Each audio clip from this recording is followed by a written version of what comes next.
আসসালামু আলাইকুম রহমতুল্লাহি ওবারাকাতুহু। প্রিয় বন্ধুগণ, কেমন আছেন? যে যেখান থেকে দেখছেন সকলকে আন্তরিক শুভেচ্ছা।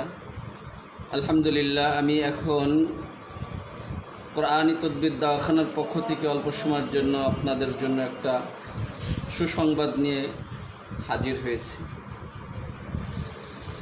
আমার যে সমস্ত ভাই বোনেরা নিজেদের মনের মানুষকে হারিয়ে ফেলেছে, ব্যাকুল হয়ে আছে, ব্যথায় ব্যথিত জর্জরিত অবস্থায় আছে, তাদের জন্য সুসংবাদ। আপনি যদি আপনার মনের মানুষকে পেতে চান, আপনার ভালোবাসার লোককে যদি পেতে চান, তাহলে আপনার বেশি কষ্ট করার প্রয়োজন নেই। আপনি ইয়াকিন ও বিশ্বাসের সাথে আল্লাহর উপর ভরসা করে আল্লাহর কালামকে ভক্তি এবং বিশ্বাসের সাথে এই তদবিরটা যদি আপনি সুন্দরভাবে ইয়াকিন ও ইখলাসের সাথে লিখে আপনার সঙ্গে ধারণ করতে পারেন, অচিরেই আপনার মনের মানুষ, আপনার ভালোবাসার মানুষ আপনার ডাকে সাড়া দেবে।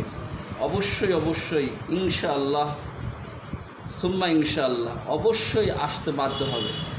এজন্য কোনো দুঃখ নয়, কোনো কষ্ট নয়, শুধু একটু ইয়াকিন আর বিশ্বাস, ভক্তি আর শ্রদ্ধার সাথে যদি আপনি এই তদবিরটা আপনি লিখে আপনার সঙ্গে ধারণ করতে পারেন, অচিরেই আপনার মনের মানুষ আপনার ডাকে সাড়া দেবে ইনশাআল্লাহ।